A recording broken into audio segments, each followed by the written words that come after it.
నమస్కారం. ప్రతిధ్వనికి స్వాగతం. ఇందులో ఉంది అందులో లేదు అనే సందేహాలు ఏమీ లేవు. దేశంలో ఎక్కడ చూసినా ఏ వస్తువు కొన్నా ఏ సేవలు ఉపయోగించుకున్నా ప్రతి చోట ఉండే కనిపించని దెబ్బ జిఎస్టీ బాధుడు. ఒకటే దేశం ఒకటే పన్నంటూ ఏ ముహూర్తాన్ని ఇది వచ్చిందో కానీ హేతుబద్ధీకరణ అటుంచితే ఏటికేట భారం పెరుగుతూనే ఉంది. లక్షల కోట్లతో ప్రభుత్వాల ఖజానా గలగల్లాడుతుంటే జనాల జేబులకు మాత్రం చిల్లులు పడిపోతున్నాయి. ఆ భారం తగ్గించాలనే ప్రతిపాదనలు తరచూ జీఎస్టీ మండలికి వెళ్ళడం, వాళ్ళు చూద్దాం చేద్దామంటూ వాయిదాలు వేసుకుంటూ రావడం పరిపాటిగా మారింది. ఇప్పుడు మళ్ళీ అలాంటి ఒక ప్రతిపాదన తెరపైకి వచ్చింది. మధ్య అల్పాదాయ వర్గాలకు కొంత ఊరట ఇవ్వనున్నారనే సంకేతాలు చక్కర్లు కొడుతున్నాయి. మరి నిజంగానే సామాన్యుడిపై జీఎస్టీ భారం తగ్గిస్తారా? చేయాలి అనుకుంటే ప్రభుత్వం ముందున్న మార్గాలేంటి? ఇదే అంశంపై నేటి ప్రతిధ్వని. మన చర్చలో పాల్గొంటున్న వారు డాక్టర్ అంది సత్యం గారు, ఆర్థిక విశ్లేషకులు, అలాగే టి గోపీచంద్ గారు, చార్టెడ్ అకౌంటెంట్, డి వెంకటేశ్వరరావు గారు, వాణిజ్య పన్నుల శాఖ విశ్రాంత సంయుక్త కమిషనర్. ముందుగా గోపీచంద్ గారు, జీఎస్టీ స్లాబుల్లో కొన్ని మార్పులు చేయాలని, అలాగే 12% కేటగిరీ తొలగించాలనే ప్రతిపాదనలను కేంద్ర ప్రభుత్వం చాలా తీవ్రంగా పరిశీలిస్తోంది అనే సమాచారం అందుతుంది. ఈ నిర్ణయం నేపథ్యం ఏంటి? అసలు జిఎస్టీ ఇంట్రడ్యూస్ చేసే ముఖ్య ఉద్దేశము ఒకటే పన్ను ఒకటే దేశం, ఒక దేశం ఒక పన్ను అనే పద్ధతిని తీసుకొచ్చి ఒకే వస్తువు మీద దేశం మొత్తం రకరకాల పన్నులు విధించడం ద్వారా సామాన్యుడి కాడి నుంచి ప్రతి వాళ్ళు ఎక్కువగా ట్యాక్స్ పడుతుందనే ఉద్దేశంతో తక్కువ పన్నుతోటి ఒకే పన్ను విధానాన్ని తీసుకురావాలి, అది కూడా తక్కువ ఉండాలి, సామాన్యుడికి ఎక్కువ ఎఫెక్ట్ కాకూడదు అని చెప్పి దాన్ని తీసుకురావాలన్న జిఎస్టీ నేపథ్యాన్ని, దానివల్లే జిఎస్టీ చట్టం రావడం జరిగింది. అది వస్తువుల మీద కావచ్చు, సేవల మీద కావచ్చు. అలాంటి దాన్ని 8 సంవత్సరాల తర్వాత కనీసం ఇప్పటికీ సామాన్యుడు వాడే వస్తువులు కొన్ని పొరపాటున 18%లో కూడా ఉన్నాయి. 12% కాకుండా 18%లో కూడా ఉన్నాయి. మందులు ఎవరు వాడినా కూడా ఒక ఎఫెక్ట్ అయిన వ్యక్తి మందులు వాడుతున్నాడంటే అవి తగ్గియాలి. అందుకని పన్ను రేట్లని తగ్గించడం ద్వారా ప్రభుత్వానికి కొంచెం ఖజానా తేడా వచ్చినా సంపన్నుల దగ్గర నుంచి వాళ్ళు వాడుకునే వస్తువుల మీద అధిక రేటు వేయచ్చు. కాబట్టి వీటిని సామాన్యులు వాడే వస్తువుల మీద పన్నుని 5% తగ్గిస్తే బాగుంటుందన్న ప్రతిపాదనలు ఎప్పటి నుంచో వస్తున్నాయి. దాన్ని జిఎస్టీ కౌన్సిల్ ఈసారైనా కన్సిడర్ చేస్తుందనే భావన అందరికీ కలుగుతోంది.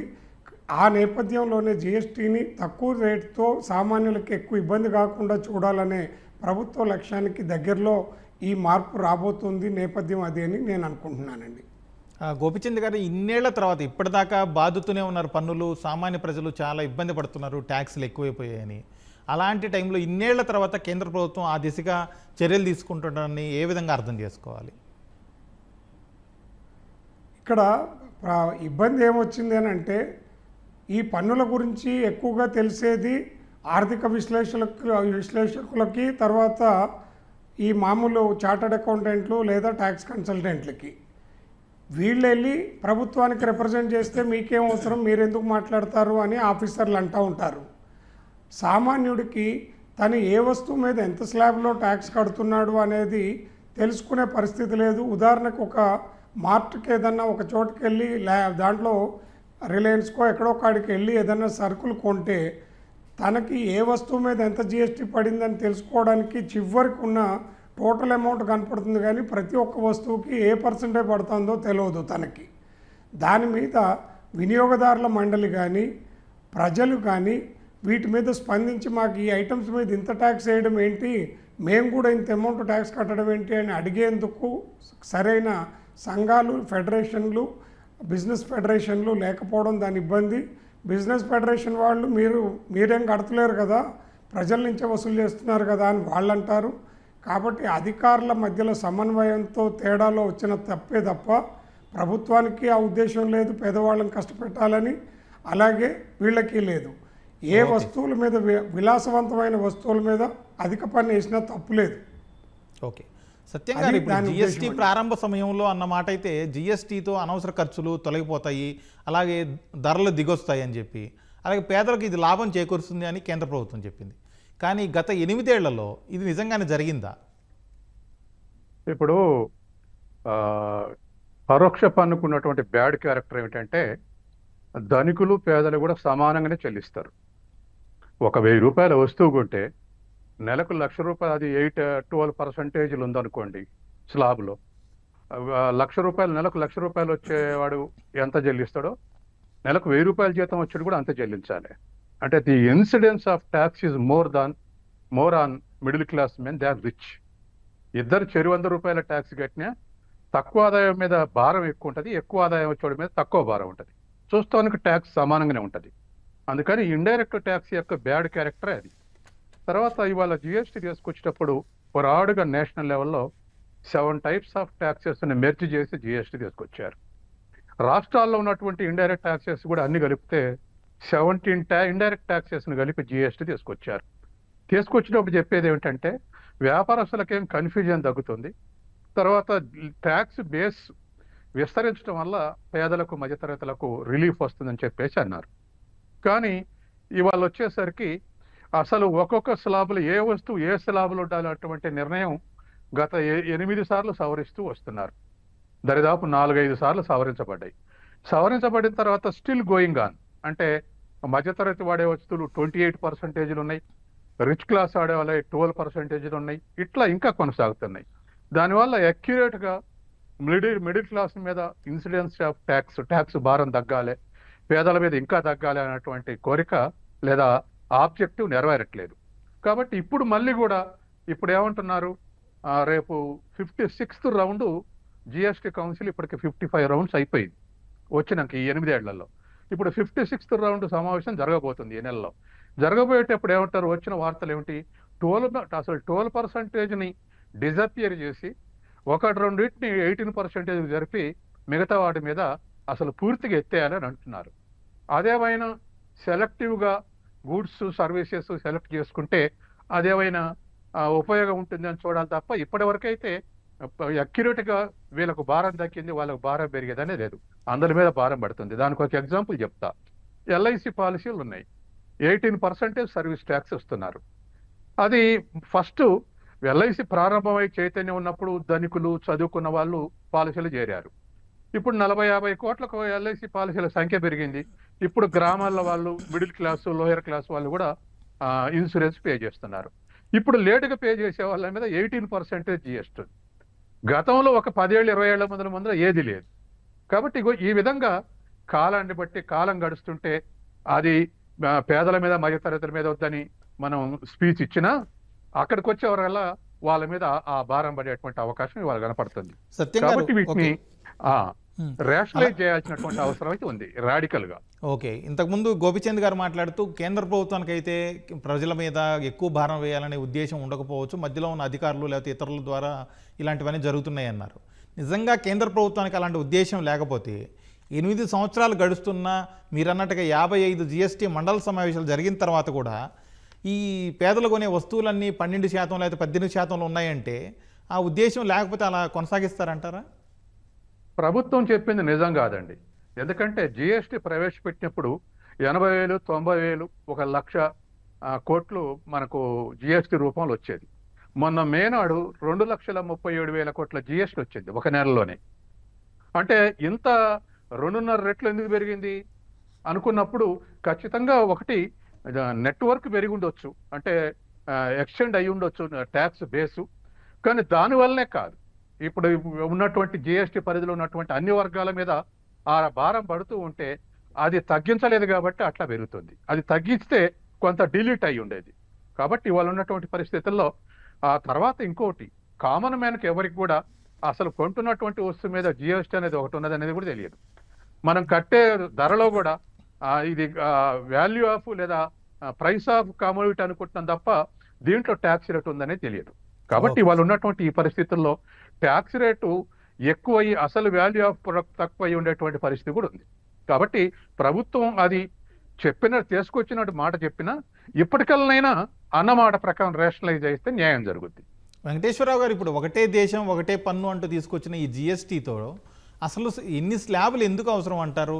ఈ వ్యవస్థ ఇప్పటికే ఉన్న వ్యవస్థని సింప్లిఫై చేసిందా లేకపోతే మరింత టిపికల్గా మార్చేసిందా?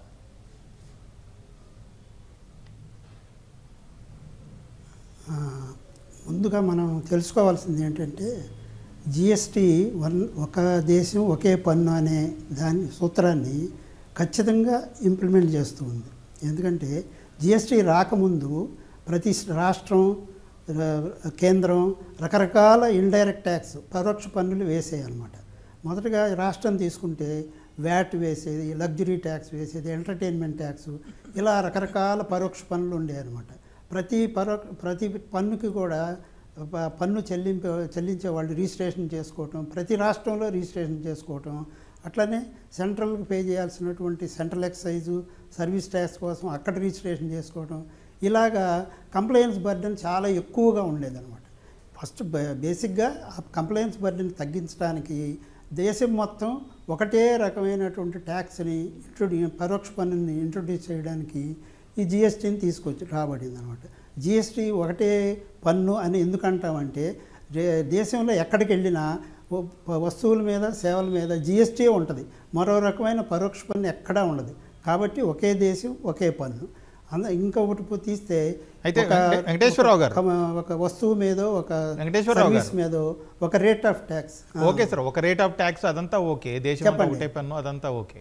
కాకపోతే ఇది పాత వ్యవస్థని సులభం చేసిందంటారా లేకపోతే మరింత సంక్లిష్టం చేసిందా? సులభం చేసిందని ఎందుకంటే ఇప్పుడు ఒక బిజినెస్ మ్యాను డిఫరెంట్ స్టేట్స్లో గూడ్స్ సర్వీసెస్ సప్లై చేస్తున్నాడు అనుకోండి. ప్రీ జిఎస్టీ రిజిమ్లో ప్రతి రాష్ట్రంలో డిఫరెంట్ రేట్స్ తోటి ఉన్నటువంటి ట్యాక్స్లను కట్టాల్సి వచ్చేది. ఇప్పుడు అదే ఆ వస్తువు మీద సర్వీస్ మీద దేశం మొత్తం ఒకటే రేట్ అనమాట.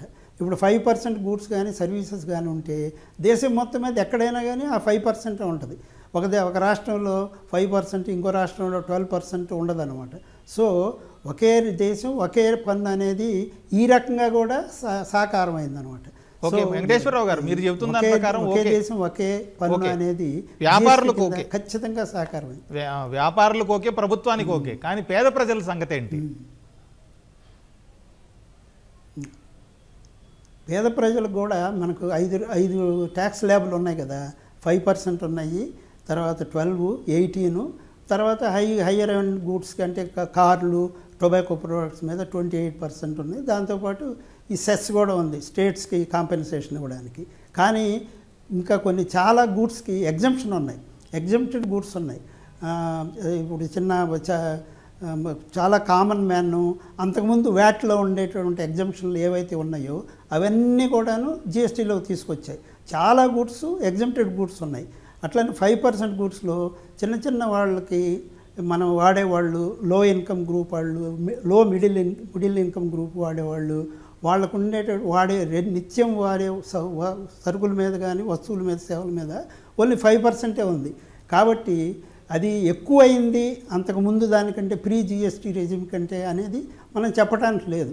ఎందుకంటే జిఎస్టీ ఇంట్రొడ్యూస్ చేసినప్పుడు ఈ రేట్స్ ఆఫ్ ట్యాక్స్లు మొత్తం అంతకుముందు వ్యాట్, అంతకుముందు సెంట్రల్ ఎక్సైజు, సర్వీస్ ట్యాక్స్ ఏవేవో ఎంత రేట్లు పడ్డాయో చూసుకొని అవన్నీ కూడా మెర్జ్ చేసి ఆ మెర్జ్ చేసిన దానికంటే తక్కువ రేట్లే పెట్టారనమాట. సో డెఫినెట్లీ అంతకు ముందున్నటువంటి ట్యాక్స్ బర్డెన్ కంటే జిఎస్టీలో సామాన్యుడి మీద తక్కువ పడింది. మీరు చెప్పినట్టు నిజంగానే తక్కువ పడి ఉంటే మళ్ళీ కేంద్ర ప్రభుత్వం మళ్ళీ ఇంకా తగ్గించాలని చెప్పి ఎందుకు అనుకుంటుంది? ఎందుకంటే మన మొత్తం ప్రపంచంలో మన దేశం యొక్క మన జీడిపి చాలా ఫాస్ట్గా పెరుగుతుంది. చాలా దేశాల్లో అభివృద్ధి చెందిన దేశాల్లో కూడా జీడిపి మైనస్లో నడుస్తుంది. మన దేశంలో మాత్రమే 7-8% ఆ రేంజ్లో గత 4-5 సంవత్సరాల నుంచి పెరుగుతుందన్నమాట. సో ఎక్కువ ట్యాక్స్ వస్తుంది మనకి. ఎక్కువ ట్యాక్స్ వస్తున్నప్పుడు ప్రజలకు మేలు చేయడానికి కొంత తగ్గించవచ్చు ట్యాక్స్లు. సో అదే ట్యాక్స్ టోటల్గా పోగొట్టుకోకుండా ట్యాక్స్ రావాల్సినంత వస్తూ ఈ జీడిపి పెరుగుతున్నందువల్ల ప్రజల కొనుగోలు శక్తి పెరుగుతున్నందువల్ల ఎక్కువ ట్యాక్స్ వచ్చే అవకాశం ఉంటుంది తగ్గించినా కానీ. సో ప్రభుత్వం ఆ ఉద్దేశంతో తర్వాత ప్రజల నుంచి వచ్చేటటువంటి విజ్ఞప్తుల్ని పరిశీలించి మొత్తం మీద ట్యాక్స్లు కొంచెం తగ్గించాలనేది అనుకుంటుంది అనమాట. 2018లో చాలా రేట్స్ తగ్గించారు ఆల్రెడీ. 2017లో ఇంట్రడ్యూస్ చేసిన తర్వాత ఉన్న ట్యాక్స్ని 2018లో చాలా గూడ్స్ సర్వీస్ మీద తగ్గించారు. ఇప్పుడు మళ్ళీ తగ్గించబోతున్నారు. గోపీచంద్ గారు, ఇప్పుడు ప్రస్తుతం చర్చల్లో నలుగుతున్న ప్రతిపాదనలే కనుక అమల్లోకి వస్తే 12% స్లాబ్ తొలగిస్తే కనుక జిఎస్టీ విధానంలో ఏ విధమైన మార్పులు వస్తాయి? ప్రజలకు ఎలాంటి లాభం జరుగుతుంది? ఇది ఏ ఏ ప్రభుత్వం అయినా కూడా వాళ్ళకి ప్రజలకు చెప్పేది ఒకటి, వాళ్ళకి దానివల్ల ఇంప్లిమెంటేషన్లో వాళ్ళకు వచ్చే ప్రయోజనం ఏంటి అనేది దృష్టిలో పెట్టుకొని ప్రజలకి నామమాత్రమైన బెనిఫిట్ ఇచ్చి చాలా టూత్పేస్ట్ల మీద ధర తగ్గించాము లేదా ఇంకా ఇతర ఐటమ్స్ మీద తగ్గించామని చెప్పే దాంతో వాళ్ళకి 12% తీసేస్తే చాలా మటుకు ఉన్న ఐటమ్స్ని 18%లోకి పట్టుకెళ్ళిపోతే దానివల్ల వచ్చే రెవెన్యూ పెరుగుతుంది. ఇది కామన్ మ్యాన్కి పనికొచ్చేది 12%లో అసలు నిజానికైతే చాలా తక్కువ ఐటమ్స్ ఉన్నాయండి. అలాంటిది వీటికంటే 12%లో ఉండే ఐటమ్స్లలో చాలా కొన్ని మాత్రమే, ఒకవేళ 12% రేటును పూర్తిగా కనుక తీసేస్తే అన్నిటినీ తెచ్చి 5%లో కలిపితే అదొక పద్ధతి. అలా కాకుండా కొన్ని ఐటమ్స్ మాత్రమే 5%లో కలిపి అవి పేదవాళ్ళకు ఉపయోగపడేటి అని బయటికి బ్రాండింగ్ చేసేలాగా ఇమేజ్ క్రియేషన్ లాగా కనుక ఉండుంటే అది మాత్రం అది సరైన పద్ధతి కాదు. కానీ ప్రజలకు చెప్పేది ఒకటి, 18%కి మిగిలిన ఐటమ్స్ని ట్రాన్స్ఫర్ చేయడం వల్ల ప్రజలకి భారం పెంచడమే తప్ప తగ్గించడం అయితే కాదు 12% తీసేయడం వల్ల. దీనికంటే ఏ ఐటమ్ మీద ఏ ఐటమ్స్ మీద ప్రపోజ్ చేస్తున్నారు, ఇంకేం కావాలి, దేని మీద చేస్తే బాగుంటుందని సరైన అధ్యయనం చేసి దాని మీద ఒక అవగాహన పత్రాన్ని తయారు చేసి ఉన్న వాటి అన్నిటి లిస్టులోంచి ప్రతి వాళ్ళు వాడే వస్తువులను అన్నింటినీ కూడా 5%లోకి తగ్గియాల్సిన అవసరం ఉందండి. ఇప్పుడు మీరు అన్నట్టుగా ఇందాక మీరు చెప్పినట్టుగా ఒకే దేశం ఒకే పన్ను అని అంటే ఏ వస్తువు మీదైనా ఎక్సెప్ట్ కార్లు తప్ప, ధనికులు వాడే అధిక విలాసవంతమైన కార్లు తప్ప మిగిలిన అన్నిటినీ కూడా 5%కి తేవాల్సిన అవసరం ఉంది. సామాన్యులు వాడే నిత్యావసరాల మీద ఇప్పటికే చాలా మటుకి మినహాయింపు ఉన్నా కూడా 5%లో ఉన్న ఇంకా చాలా వస్తువుల్ని కూడా ఇప్పటికీ పూర్తిగా మినహాయించాల్సిన అవసరం ఉంది. గోపిచంద్ గారు, ఇందాక చర్చలో వచ్చిన విధంగా మీరైతే ఇంకా తగ్గించాలి, 5%లోకి తేవాలి చాలా వస్తువులు అంటున్నారు. కానీ ఇంతకుముందు వెంకటేశ్వరరావు గారు చెబుతూ ఇప్పటికే చాలా వస్తువులు 5% పరిధిలోనే ఉన్నాయి, కొన్నిటికైతే అసలు ట్యాక్సే లేదు, అసలు కేంద్ర ప్రభుత్వం చేస్తుంది అంతా బాగానే ఉంది, ప్రజల మీద పెద్దగా భారం ఏం వేయట్లేదు అని చెప్పారు. కాదండి, అది సరైన వాదన అది కాదు. నిజానికి ప్రభుత్వం చెప్పిన పద్ధతికి ఏ దేశంలో చూసినా ఎక్కువలో ఎక్కువ 8% ఉందండి. ఇతర దేశాలలో జిఎస్టీ 8% దాటలేదు, ఎక్కడ కూడా 28% వేసేది లేదు. 28%కి నేను వ్యతిరేకిని కాదు, 18% కూడా వ్యతిరేకిని కాదు. కానీ సామాన్యులు వాడే వస్తువు పేరు చెప్పి 12%లో ఉన్న 1, 2, 1, 5, 6 ఐటమ్స్ 4, 5 ఐటమ్స్ని, ఉదాహరణకి కూల్ డ్రింక్స్ ఉన్నాయి, ఆ కూల్ డ్రింక్స్ని లేకపోతే పిల్లలు తినే ఈ మన బిస్కెట్స్ లేస్ చిప్స్ అలాంటి ప్రోడక్ట్స్ వాటి మీద 12% ఉంది. మ్యానుఫ్యాక్చర్డ్ గూడ్స్ వాటిలలో సింపుల్ ప్రాసెస్ ఉన్న గూడ్స్ని 12% ఉంది. డైరెక్ట్ ఫుడ్ కన్జ్యూమ్ చేసే ఏ రోజు ఆ రోజు కన్జ్యూమ్ చేసే బిర్యానీ మామూలు ఫుడ్స్ అవన్నీ 5%లో ఉన్నాయి. అలాంటిది ఆ లేస్ లాంటి చిప్స్ కూడా 5%లోనే ఉండాలి. ఇన్ఫెంట్స్ వాడే వస్తువులు కొన్ని ఉన్నాయి, ఆ ఇన్ఫెంట్స్ వాడే వస్తువులు, మెడిసిన్స్, అన్ని రకాల మెడిసిన్స్, అది ఎవరైనా వాడినియండి, ధనవంతులు వాడినియండి, మామూలు వాడు వాడనియండి, అన్ని రకాల మెడిసిన్స్ మీద 5% దాటి ఉండడానికి లేదు. అది 18 ఉన్నా కానీ 5లోకి తేవాలి, 12% ఉన్నా కూడా 5లోకి తేవాలి. అప్పుడే నిజానికి పేదవాడిని కాపాడినట్టు అవుతుంది. 2 లక్షల టార్గెట్ 2,12,000 కోట్లు. ఓకే, చెప్పండి. 2,11,000 కోట్ల రూపాయలు మే నెలలో వచ్చింది అని అంటే కేవలం టెక్నాలజీ మహత్యం, అది ప్రభుత్వ ప్రణాళికాబద్ధంగా అమలు చేసిన విధానమే తప్ప ఇవాల్టికి కూడా చాలా వస్తువులు హయ్యర్ రేట్లో ఉన్న వస్తువులు అన్నీ కూడా జీరోలోనే చలామణి అవుతున్నాయి. దాన్ని ఇంటర్నల్ ఇన్సైడర్ ట్రేడింగ్ లాగా ఆ బిల్లులు ఒకటి పెడుతున్నారు, దాన్ని పెంచుకుంటే ఈ మార్పులు చేయొచ్చు. సత్యం గారు, ఇప్పుడు జిఎస్టీ వచ్చిన దగ్గర నుంచి ఒక 4-5 సార్లు స్లాబులు కావచ్చు లేకపోతే పన్నుల్లో మార్పులు చేర్పులు చేశారు, కానీ అవి పన్నుపోటును మరింత పెంచాయి తప్ప తగ్గించలేదు అనే ఒక విమర్శ ఉంది. మీ పరిశీలన ఏంటి? వాస్తవం అండి, ఇవి రేషనలైజ్ చేస్తున్నారు. 28 నుంచి 18కు, 18 నుంచి 12కు ఇలా షిఫ్ట్ చేస్తున్నారు. ఈ షిఫ్ట్ చేస్తున్నటువంటి క్రమంలో ఇవాళ ట్యాక్స్ బేస్ పెరిగితే ట్యాక్స్ ఏం తగ్గదు, టోటల్ కలెక్షన్ ఏం తగ్గదు. కాబట్టి కొత్త కొత్త వాళ్ళు కూడా ఇవాళ ట్యాక్స్ లిమిట్ గూడ్స్కి అయితే 40 lakhs, సర్వీసెస్కి అయితే 20 lakhs ఉంది ఈ జిఎస్టీ రావటానికి, రిజిస్ట్రేషన్ చేయటానికి. కాబట్టి రానున్న కాలంలో ఇంకా ఈ వ్యాపారస్తులు ఇవి మొత్తం ఆర్గనైజ్డ్గా చేస్తే పేదలకు ఇచ్చేటువంటి రిబేట్స్ పెంచిన ట్యాక్స్ తగ్గదు. ఎందుకంటే ఇవాళ ఈ లిమిట్కు రావడానికి చాలా మంది అఫీషియల్గా ముందుకు రావట్లేదు. దానికి మెకానిజం ఏం పనిచేస్తుంది అనేది చాలా ఇంపార్టెంట్. స్లాబులు మార్చినంత మాత్రాన అది అమలు కావట్లేదు. కాబట్టి ఇవాళ 40 lakhs బిజినెస్ ఉంటే గూడ్స్లో లేదా సర్వీసెస్లో 20 lakhs వాల్యూ ఉంటే జిఎస్టీకి రావాలని చట్టం చేసినా దానికి ఏమిటి అంటే వాళ్ళకు ప్రొడ్యూస్ చేయాల్సినటువంటి అఫీషియల్గా ప్రొడ్యూస్ చేసేటువంటి ఉండాలి ట్యాక్స్ రిసిప్ట్స్ కానీ మిగతా అని. ప్యారలల్గా మరొక రిసిప్ట్స్ మెయింటైన్ చేస్తే గవర్నమెంట్ దీనికి తీసుకురాలేకపోతుంది, మోపప్ చేయలేకపోతుంది. కాబట్టి ఇవాళ పరిస్థితుల్లో పేదలకు ట్యాక్స్ రిబేట్ ఇవ్వటం వల్ల లేదా 18 నుంచి 12 నుంచి 5కి తగ్గించడం వల్ల ప్రభుత్వం నష్టపోదు. ఈ జిఎస్టీ పరిధిలోకి వచ్చేటువంటి వాటిని మినహాయించడం వల్ల నష్టపోతుంది. కాబట్టి ఆ మినహాయింపులు క్లెయిమ్ చేయకుండా, రాంగ్ రిసిప్ట్స్ ద్వారా క్లెయిమ్ చేయకుండా చూడాల్సిన బాధ్యత ప్రభుత్వం మీద ఉంది. అందుకని ఇవాళ ఉదాహరణకు డైరెక్ట్ ట్యాక్స్ ఉందనుకోండి, ఇన్కమ్ పెరుగుతూ ఉంటే ట్యాక్స్ రేటు పెరుగుతుంది. మరి ఇండైరెక్ట్ ట్యాక్స్ కూడా సేల్స్ పెరుగుతూ ఉంటే ఈ ట్రాప్లోకి తీసుకురావాలి. అది గవర్నమెంట్ ఫెయిల్ అయినప్పుడు, అది డైల్యూట్ అయినప్పుడు అనుకున్నటువంటి అనుకున్నప్పుడు నెరవేరినప్పుడు గవర్నమెంట్ ఏం చేస్తుంది, ఈ 28 నుంచి 18, 12, 5కి తగ్గిస్తే పేదలకు లాభం జరుగుతున్నా తగ్గిస్తే ఇంత ఆదాయం కోల్పోతుంది అన్నటువంటి ఒక నెగిటివ్ థాట్కి వచ్చే అవకాశం ఉంది. అందుకని ఇవాళ ఉన్నటువంటి పరిస్థితుల్లో ఆ ఆస్పెక్ట్లో ప్రభుత్వం వర్క్ చేస్తే ఖచ్చితంగా ట్యాక్స్ టోటల్ కలెక్షన్ తగ్గదు. ఆ తర్వాత మిడిల్ క్లాస్ పేదలకు కొంత మినహాయింపు వచ్చేటువంటి అవకాశం ఉంది. ఆ స్లాబుల నుంచి డౌన్ సైజ్ చేసినా మినహాయింపు వచ్చేటువంటి అవకాశం ఉంది. వెంకటేశ్వరరావు గారు, ఇప్పుడు జిఎస్టీలో మార్పులు చేర్పులు చేయాలి అని అనుకుంటే కేంద్ర ప్రభుత్వం ముందడుగేస్తే సరిపోతుందా, లేకపోతే రాష్ట్రాల అభిప్రాయాలను కూడా తీసుకుని వాళ్ళ ఆమోదం ఉండాల్సి ఉంటుందా? ఏకాభిప్రాయానికి అవకాశం ఉందా ప్రస్తుత పరిస్థితుల్లో? ఉందండి. ఇప్పటికే అసలు జిఎస్టీలో ఏ మార్పులు చేర్పులు చేయాలన్నా, రేట్స్లో కానీ, జిఎస్టీ చట్టాల్లో కానీ, రూల్స్లో కానీ మార్పులు చేర్పులు చేయాలంటే జిఎస్టీ కౌన్సిల్ ద్వారానే చేయాలి. GST council is a constitutional body. అది ఆర్టికల్ 279A కింద కాన్స్టిట్యూట్ చేయబడింది. దాంట్లో కేంద్ర ఆర్థిక మంత్రి చైర్మన్గా ఉంటారు. ప్రతి రాష్ట్రం నుంచి ఒక మంత్రి సభ్యులుగా ఉంటారు. సో వీళ్ళందరూ కలిసి రెగ్యులర్గా పీరియాడికల్గా జరిగేటువంటి జిఎస్టీ కౌన్సిల్ మీటింగ్స్లో జిఎస్టీకి సంబంధించినటువంటి అన్ని డెసిషన్స్ తీసుకుంటారనమాట.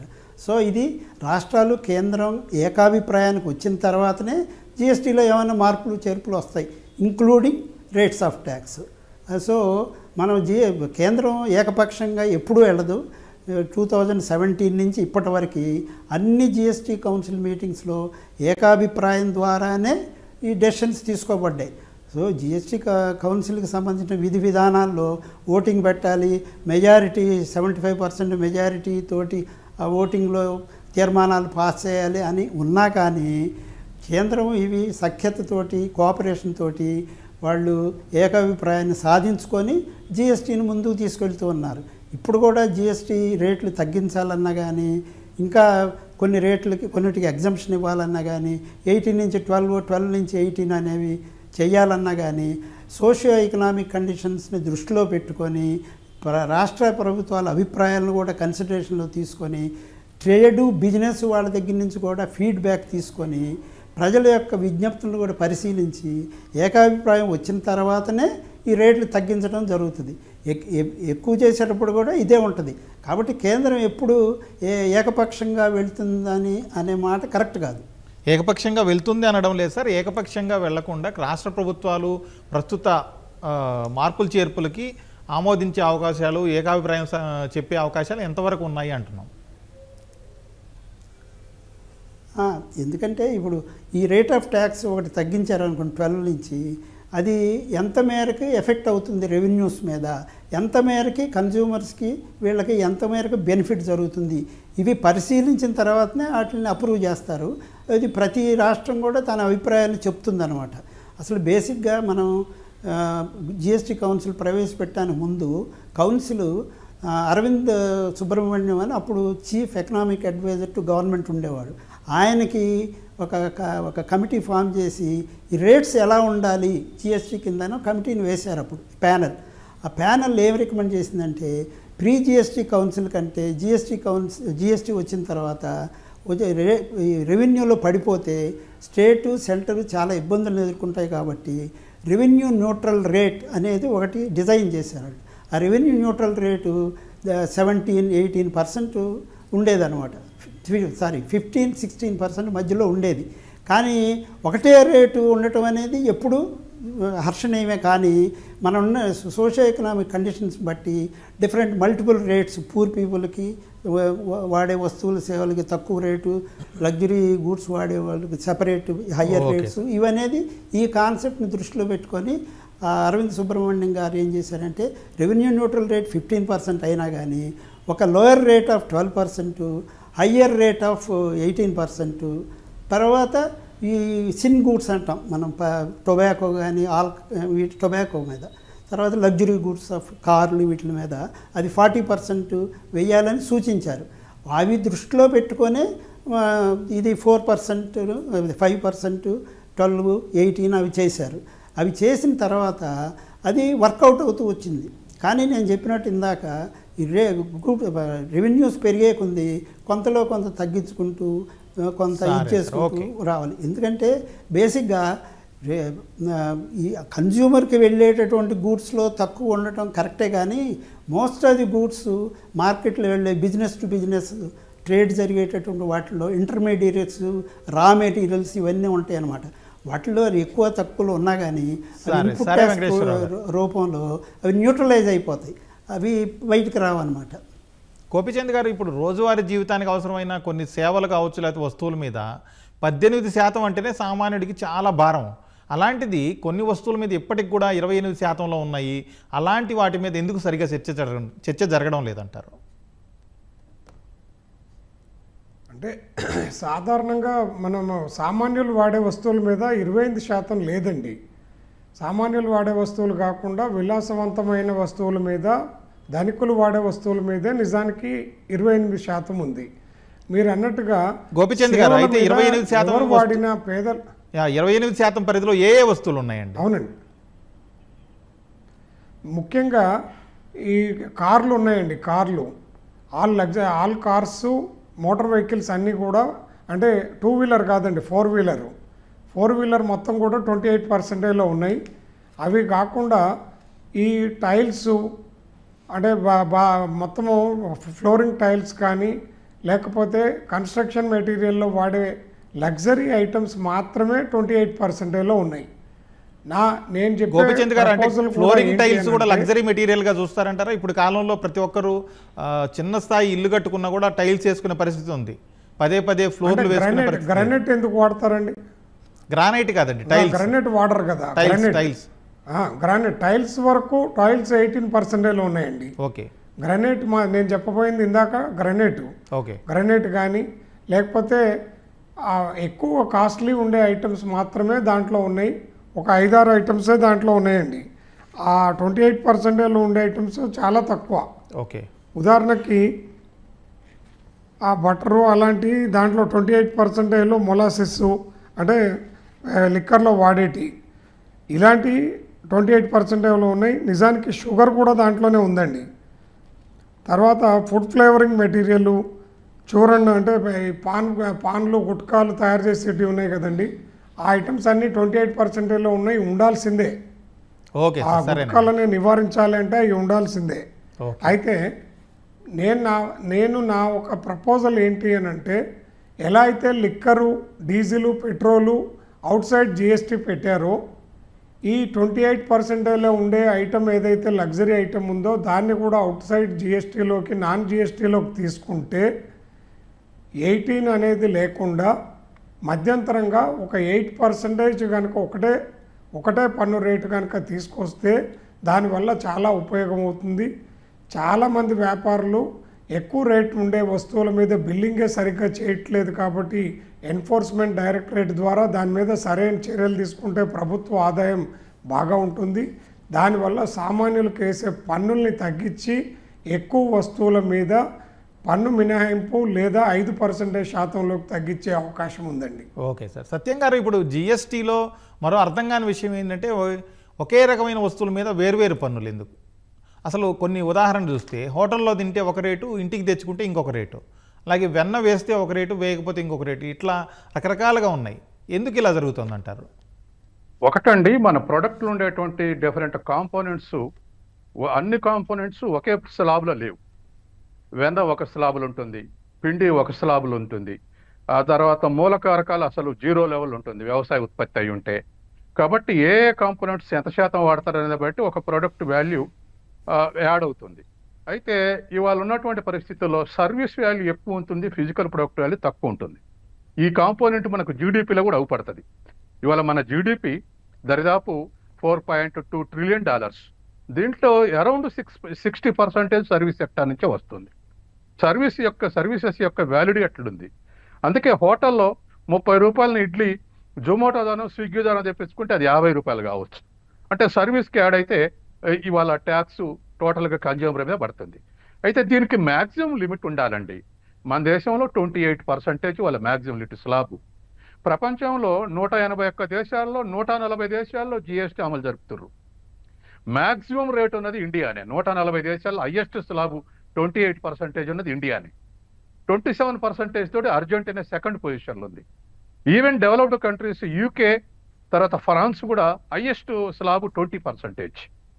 కాబట్టి ఇవాళ ఉన్నటువంటి ఈ పరిస్థితుల్లో స్లాబ్ హైయెస్ట్ స్లాబ్స్ ఉంటే అది రీచ్ అయ్యే కాకుండా ఏ సర్వీస్ యాడైనా ఆ లిమిట్ దాటకుంటూ ఉండేటువంటి మెకానిజం ఉండాలి. కాబట్టి ఇవాళ ఉన్నటువంటి సర్వీస్కు ఉన్నటువంటి వ్యాలిడిటీ తోటి ఇవాళ ఒకే వస్తువు డిఫరెంట్ లెవెల్స్ ఈ సర్వీస్ ట్యాక్స్ యాడ్ అవుతూ, ఫిజికల్ ప్రొడక్ట్ ట్యాక్స్ యాడ్ అవుతూ, తర్వాత డిఫరెంట్ కాంపోనెంట్లు డిఫరెంట్ స్లాబ్స్లో ఉండటం ద్వారా ఈ ఒకే వస్తువు మీద ఇటువంటి తేడాలు వచ్చేటువంటి అవకాశం ఉంది. కాబట్టి మ్యాక్సిమం లిమిట్ దాటకుండా చూడాల్సినటువంటి బాధ్యత ప్రభుత్వం మీద ఉంది. ఈ మ్యాక్సిమం స్లాబ్స్ని తగ్గించడం అవసరం. ఎందుకంటే ఇవాళ సపోజ్ 28% ఉంది, 28% ఏటి మీద ఉంది, విలాస వస్తువుల మీద ఉంది. కొన్ని డిస్కరేజ్ చేయాల్సినటువంటి, ఇప్పుడు గుట్కాలు ఇవన్నీ డిస్కరేజ్ చేయాలి, ట్యాక్స్ ఎక్కువ రేటు పెడితే డిస్కరేజ్ అవుతాయి అంటారు. కానీ ఇది నిజం కాదు. ఎవడు కూడా గుట్కా తినేవాడు ధరను చూసి తినట్లే, అడిక్ట్ అయి తింటుండు. ఇవాళ ధర పెరిగిందని ఇవాళ కన్జంప్షన్ తగ్గిందా? ఇవాళ విస్కీలు లేకపోతే బ్రాండ్లు ఇవన్నీ బీర్లు ఇవన్నీ అన్ని ధరలు పెరిగినాయి. కానీ తగ్గిందా? కన్జంప్షన్ తగ్గిందా? రోజు రోజు కన్జంప్షన్ పెరుగుతుంది. దాని మీద వచ్చే పన్ను కూడా, రాష్ట్రాలకు వచ్చేటువంటి ట్యాక్స్ కూడా పెరుగుతూ ఉంది. కాబట్టి డిస్కరేజ్ చేయాలనే ఉద్దేశంతో 28% పెట్టినా అవి డిస్కరేజ్ కావట్లేదు. అట్లాగే ధనికులు రిచ్ క్లాస్ వాడే వాటి మీద 28% ఉండటంలో తప్పులేదు. కానీ ఇవాళ ఒరిజినల్ ప్రోడక్ట్ కన్నా ట్యాక్స్ రేట్ ఎక్కువ ఉంటుంది. ఉదాహరణకు నువ్వు ఒక ఇన్నోవా కారు లేటెస్ట్గా కొంటే దాని అసలు రేట్ 21 లక్షలు ఈ ఇండియాలో, దాని ట్యాక్స్ 19 లక్షలు. కాబట్టి సహజంగానే కన్జ్యూమర్కి తెలిస్తే ఇదేం అన్యాయం అనుకునే అవకాశం ఉంది. కానీ రిచ్ క్లాస్ మీద ట్యాక్స్ పడటానికి మనం అందరం కూడా సపోర్ట్ చేస్తాం. కాబట్టి ఈ డిస్క్రిమినేషన్ చూడాల్సినటువంటి అవసరం ఉంది. 28% గుడ్డిగా అంటే అవి ఆ లిమిట్స్ దాటి కూడా పోతున్నాయి. డిఫరెంట్ కాంపోనెంట్స్ డిఫరెంట్ రేట్స్ ఉన్నాయి. అందుకని మ్యాక్సిమం లిమిట్ని తగ్గించాల్సినటువంటి అవసరం ఉంది. వెంకటేశ్వరరావు గారు, ఇప్పుడు కేంద్ర ప్రభుత్వం ఏం చెబుతుంది? ఒకే దేశం ఒకటే పన్ను అంటుంది. ఈ కాన్సెప్ట్ నిజంగా అర్థవంతంగా ఉండాలి అంటే పెట్రోలు, డీజిల్, మద్యం ఇలాంటి వాటిని కూడా జిఎస్టీ పరిధిలోకి తీసుకురావాలని చాలామంది డిమాండ్ చేస్తున్నారు. దానిపైన ఎందుకు ఎవరు పెద్దగా పట్టించుకోవడం లేదు?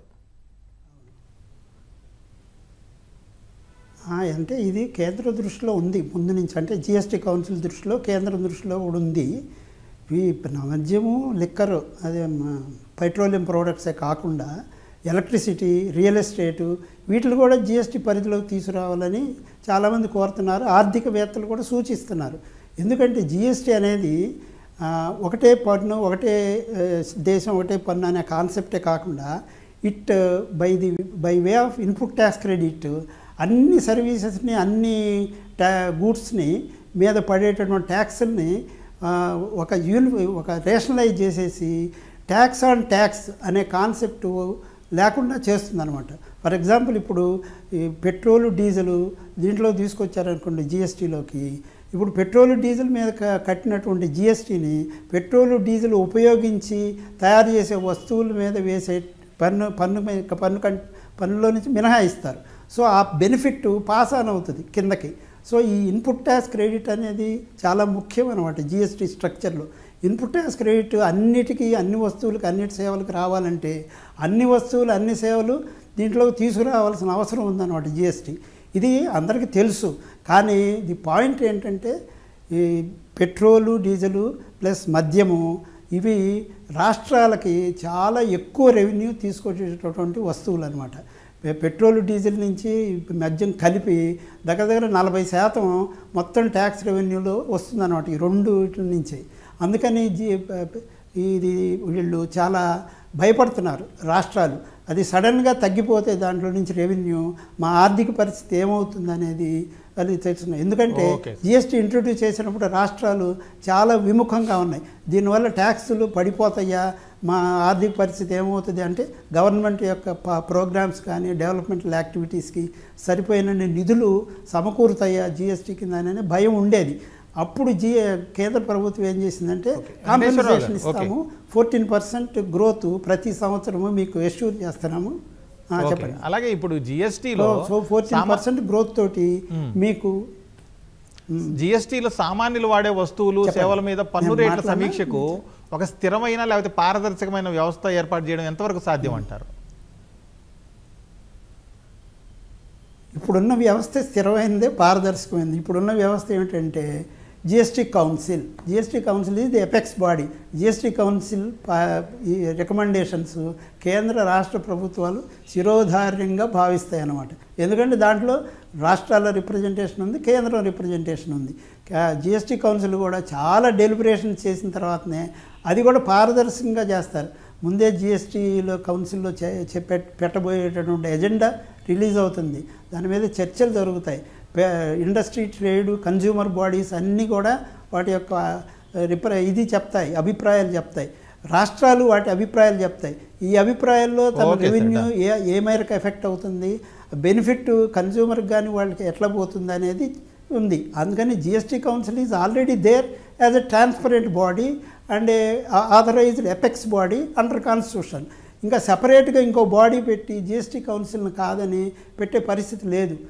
జిఎస్టీ కౌన్సిల్ ముందే పెట్టాలి. ఏదైనా సరే పెట్రోల్, డీజిల్ని కానీ తీసుకురావాలా, తగ్గించాలా రేట్లు, లేకపోతే రేషనలైజ్ చేయాలా, ఏవి ప్రొవిజన్స్ కానీ రూల్స్ కానీ ట్యాక్స్ యాక్ట్లో ఉన్న ప్రొవిజన్స్, రూల్స్ ఇవి రేషనలైజ్ చేయాలా.